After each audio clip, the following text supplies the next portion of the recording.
Yung mga nanay, magluto ko og lechon kawali. So ako sa ni siyang latan. Ara ako ang lechon kawali latan sa anak ni guys.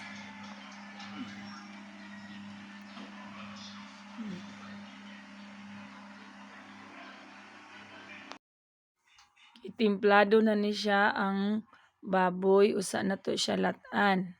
So nanay siya'y bumbay, ahos, sibuyas dahon, tanglad.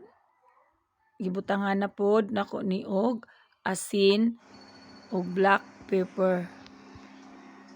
Atong latan. Kinahanglan ang baboy mumumok siya pag-ayo. Okay, atong tanawon sa tinidor. Okay, humok na siya, no? So, kani siya, pwede na ni siya nato lutuon sa nagbukal na mantika. Painit sa taog mantika. Natay mantika sa atong ilunod ang lata ng baboy.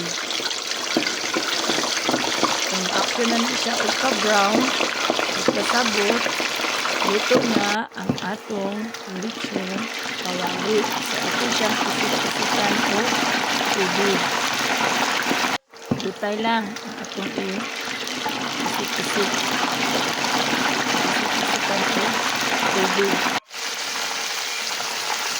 Ito na siya o ka-brown.